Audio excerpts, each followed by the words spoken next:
In the next life, I'm trying to stay paid. When I die, put my money in the grave. When I die, put my money in the grave. I really gotta put a couple. Hey, what's going on, guys?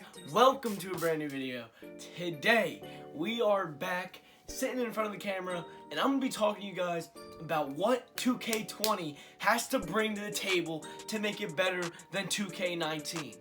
I have a whole list right in front of me right there, and I am going to be going through what I think is going to make 2K20 the best 2K yet. The improvements that 2K has to make.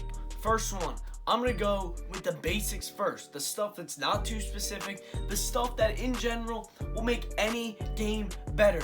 We got to go with number one, better servers. Alright, listen to this.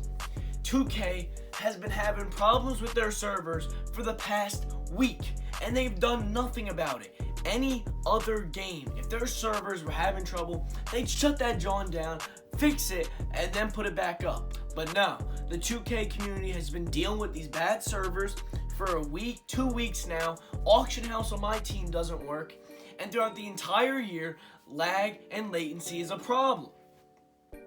So, why haven't they done anything about it? That brings me in to number two.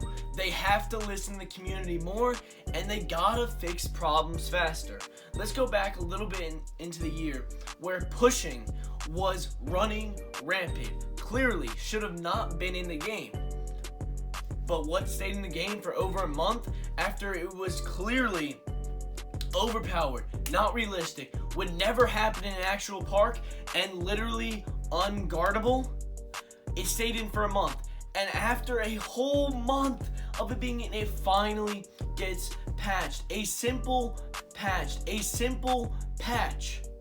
But they kept pushing in for an entire month. Ronnie2K made an announcement saying that pushing is gonna be removed, and it took 2 weeks after that announcement for pushing to be removed. It made the game unplayable, it made the game not fun. Less microtransactions. I mean, you have to have it so that people who don't have money, the people who buy that $60 game, that's not cheap. $60 is a lot of money for a kid like me, really doesn't have a job, just trying to grind, get the $60, want to play with your friends, and then you realize you got to pay another $50 to get to 85 overall so that you could actually be decent at the game, because grinding is too much. People don't want to play my career anymore. They want to hop in a multiplayer. They want to hop in a park with their friends. They want to play. But they can't do that if they have a 65 overall, because they're trying to grind my career and they don't get the VC needed. Per my career game as a 95 overall. So I'd be getting buckets, 100 points a game. I get 1,000 VC a game. You know how expensive ranking up is? Each rank up is about 2,000 as you get into the higher up ones. I mean, that's on average. So they gotta make 2K20 a way where the people, you don't need to pay so much money into the game to just be successful. And that goes with my team also. My team is completely pay to win. There is no way. Well, now you could, without paying VC, you could have a decent team because, the cards are so diluted. But at the start of the year, man, you couldn't do anything, bro. I mean, everything is so expensive. You have to buy VC if you want to have the best cards possible. And at the end of the day, they're really not going to change it because they're making money. Well, if it ain't broke for them, why are they going to fix it? 2K has shown that they don't really care about the community that much, so why are they going to start caring about them now? Because eventually people are going to leave. Eventually, luckily for 2K right now, they have no competition. EA's not bringing in any competition for them, so they can do what they want. They run the system. It's a monopoly. I'm going to go into the specific stuff that makes the game better. So, first thing that's going to make the game better, you have to eliminate the park rep system. You cannot have Elite 3, Elite 2, AM1, AM2, Pro 1, all that stuff underneath the name. You can't. I mean, getting into a game for me, I'm an Elite 2. Getting, back-to-back games is rare because people are scared. They check you out. They say, oh, shoot, he's an Elite 2, good win percentage. Elite 3, great win percentage. they can't be happening like that. The only way you get strings of games is if you're a YouTuber. I mean, it's not fun for non-YouTubers hopping on. You can't get games. You just chill there. People check you out. They hop off when they see that you're a high rep, and they just run around looking for someone else. So next up, I think this is what they got to do. Keep events. They got to keep the park events. The park events were so much fun this year. When Park After Dark came around, you're grinding that double rep, grinding that double VC, Reese's in the morning, Dime Time, Dunk Fest, all that stuff. It made the game fun. It gave you reasons to hop on every single day instead of the same monotonous 2K over and over and over again. But now you have some fun stuff coming out every single day that makes you come back to the game.